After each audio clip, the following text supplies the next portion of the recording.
A mediados de los 70, cuando Bobby Fischer se retira del ajedrez y por tanto renuncia a defender su título mundial, empiezan a proliferar los llamados torneos de superélite, que reunían en un sistema de liga de jugar todos contra todos, pues a los 10 o 12 mejores del mundo o poco menos, lo cual hasta entonces era muy difícil de conseguir. Uno de esos torneos más importantes fue el de Milán de 1975, donde compitieron nada menos que el flamante nuevo campeón del mundo, Anatoly Karpov, con otras 11 estrellas de élite. Dos de ellas fueron el húngaro Lajos Portis y el yugoslavo Svetozar Grigorić, cuyo enfrentamiento es el que vamos a disfrutar hoy. Portis tiene las piezas blancas, Grigorić las negras, y la partida es muy didáctica. Primero, cuando intentamos evaluarla correctamente, cosa que no es fácil, y luego por cómo Portis, con verdadero virtuosismo, va transformando pequeñas ventajas en otras más grandes hasta rematar la partida de forma muy brillante. Bueno, primero, evaluar la posición. Digo que no es fácil porque, bueno, en principio nos puede llamar la atención, por ejemplo, que las negras tienen un centro de peones aparentemente bastante sólido. Este caballo está aquí un poco raro, eso también es verdad, pero en fin, no, de momento tampoco parece que eso sea un problema grave. En realidad, el punto más interesante de la posición puede ser este peón, que es al mismo tiempo fuerte y débil. Es fuerte porque marca ahí una cuña que produce, digamos, ventaja de espacio para las blancas y puede ser además bastante molesto, está dominando casillas importantes, pero al mismo tiempo es débil porque no hay ningún otro peón que pueda defenderlo, ¿no? De modo que, bueno, ese es un factor que siempre hay que tener en cuenta. La primera jugada de Korchnoi aquí es alfil G5. La idea no es tanto o no tan solo clavar el caballo que está presionando precisamente a ese peón tan importante, sino otra bastante más sutil que vamos a ver en la jugada siguiente. Grigorić contesta con alfil D7 para ir completando su desarrollo y entonces Portis juega dama C2 y aquí vemos la idea sutil de alfil G5, porque ahora como el caballo de F6 está clavado, la torre no puede defender de forma eficaz al peón de F5 atacado dos veces, lo cual quiere decir que las negras necesitan otra pieza más para defenderlo y tiene que ser la dama desde C8. ¿Cuál es el problema de haber jugado dama C8?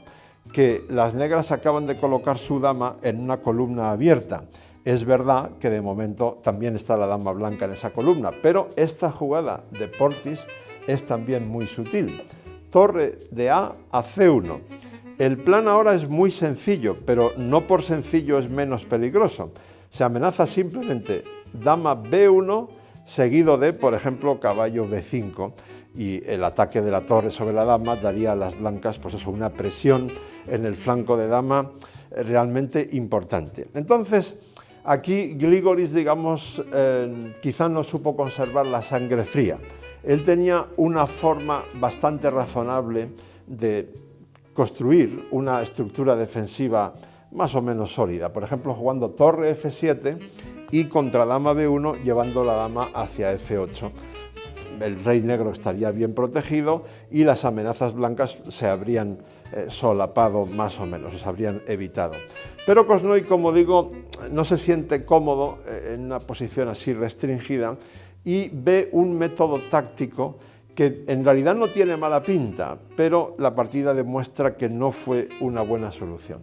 Él juega E4, es decir, sacrifica un peón, pero sacrifica un peón a cambio de quedarse con la pareja de alfiles, lo cual suena bastante razonable. Es decir, después de E4, Portis continuó con F por E4, las negras también juegan F por E4, y ahora la idea básica de Grigorić es que si las blancas retomasen con el caballo en E4, entonces dama por C2, se cambian las damas.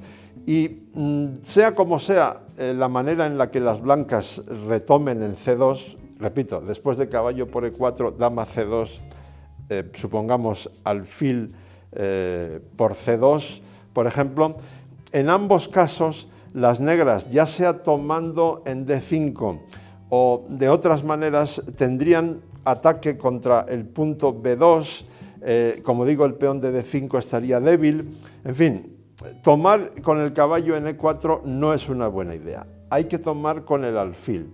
Y entonces Grigorich consigue esa compensación posicional que yo les mencionaba antes, caballo por E4 y dama por E4. Y ahora además ha conseguido una muy buena casilla para su alfil de G7 que está en E5. Bien, voy a parar un momento aquí para recapitular lo que ha ocurrido hasta ahora. Las blancas partían de una posición ligeramente ventajosa por ese espacio, por esa cuña de D5 que les daba ventaja de espacio y una posición de sus piezas un poco más armónica. Pero ahora, con este aclarado que se ha hecho estos cambios de piezas, la cosa es un poco distinta. Y entonces la nueva ventaja de Portis es que ahora el rey negro está mucho peor defendido que el rey blanco.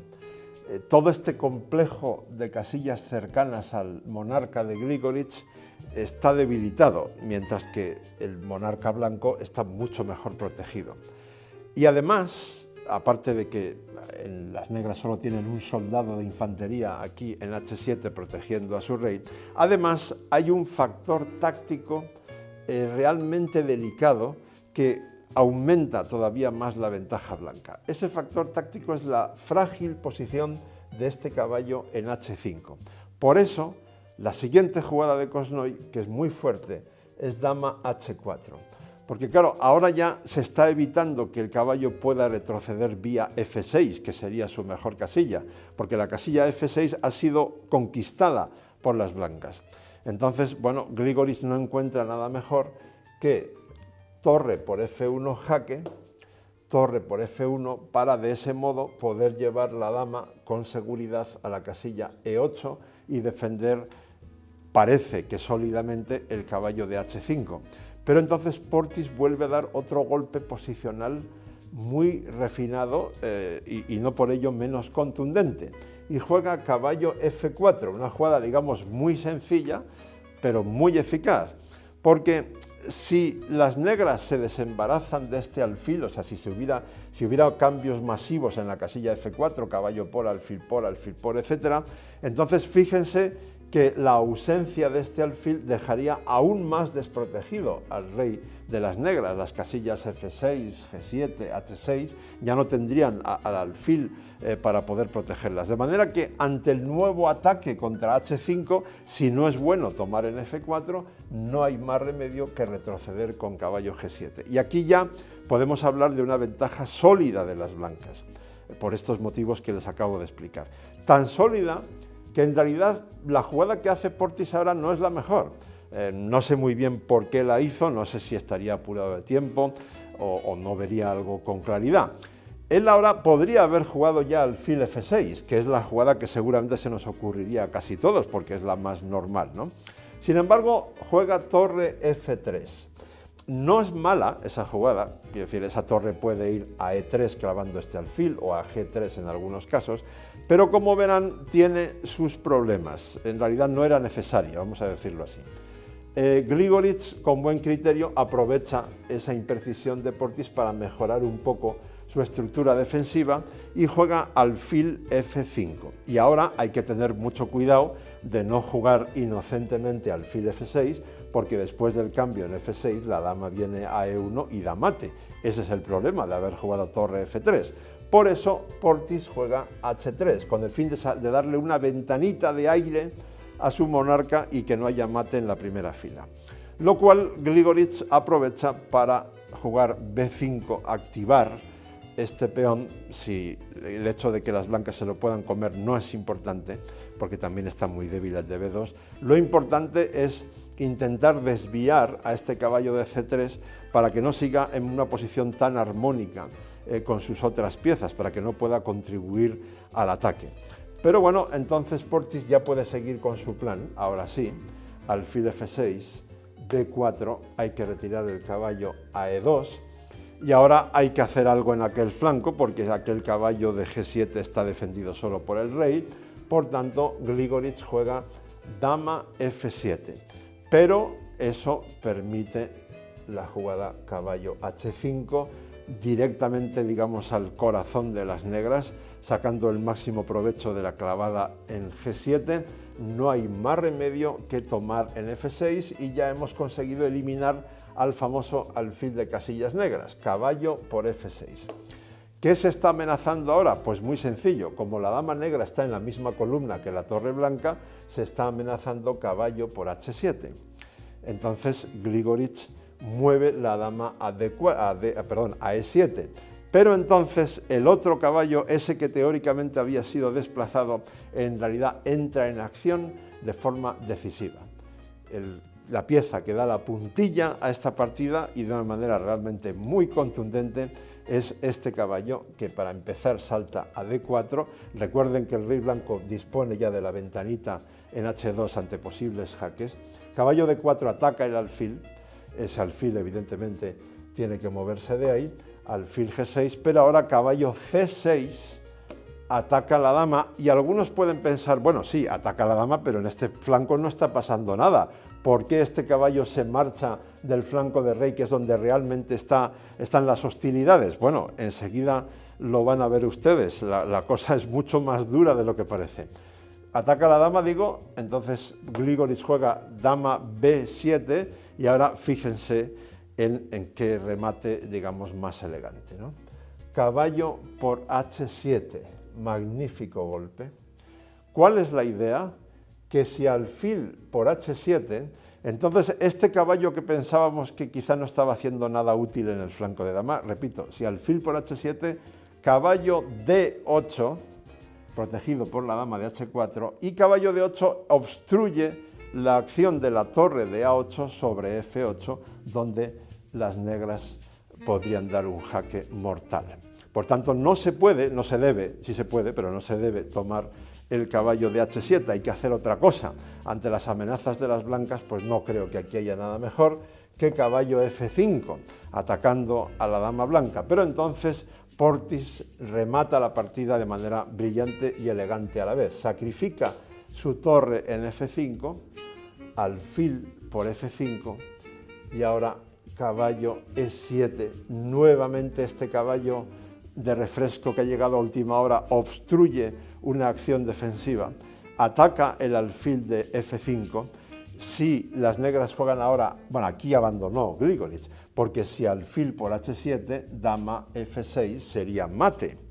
Y si alfil alguna parte, por ejemplo, alfil B1, supongamos, pues entonces seguiría dama F6 jaque, rey por H7, dama F7 jaque, rey H6, caballo G8 jaque, no hay más remedio que jugar torre por G8 y entonces dama por B7.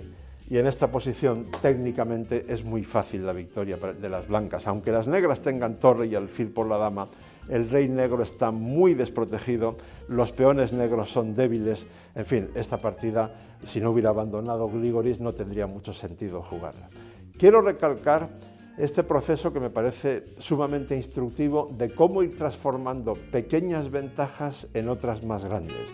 Fíjense cómo Portis, con gran virtuosismo, ha ido hilvanando esas ventajas unas con otras, agrandándolas cada vez más, hasta conseguir demostrar que la posición negra tenía fallos estructurales muy graves. Y encima, el remate es muy elegante.